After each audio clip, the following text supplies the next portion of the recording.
বুদ্ধি করছে কি তা করবো, লেখাপড়া ধ্বংস করার কত লাইন দেখেন। এই যে গত শিক্ষা ব্যবস্থা যে গেল, এখানে তো একটা মাদ্রাসা আছে, ফলাফেন্ডে মাইয়াফান্ডে কিতা শিখাইছে, সাদ্দর কেমনে বিছাইব, আলুর ভর্তা কেমনে বানাইব, ঠিক কিনা কও। আর বেশিতে বেশি হইলে মাইয়া ফান্ডে কেমনে ফুটবল খেলাইব সেইটা, ঠিক কিনা কও।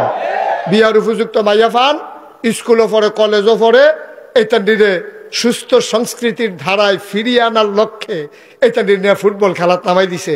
বল গেছে গা কখনো, হেতে চাইয়া রইছে কখনো, তো ফুটবল খেলা চাইতো গেছে না, ঠিক কিনা কও। বল গেছে গা মাঠের এই মাথা, হেতে চাইয়া রইছে এই মাথা। ভাই কারবারটা কি মুসলমানের দেশ, শতকরা ৯২ জন লোক এই দেশটাতে মুসলমান।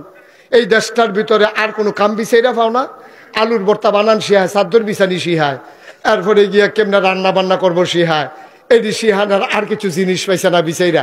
আমরার মাইয়া ফানে, আমরার বউয়েরা, আমরার মারা, আমরার দাদিরা, তারা স্কুলে ফইরা ফইরা আলুর ভর্তা বানানি খেয়েছে। সন্ধু হোটেলের তারা তো স্কুলে ফইরা আলুর ভর্তা বানাইছে হন। ছি ছি ছি ছি ছি, মানে ধ্বংস করার যত পরিকল্পনা।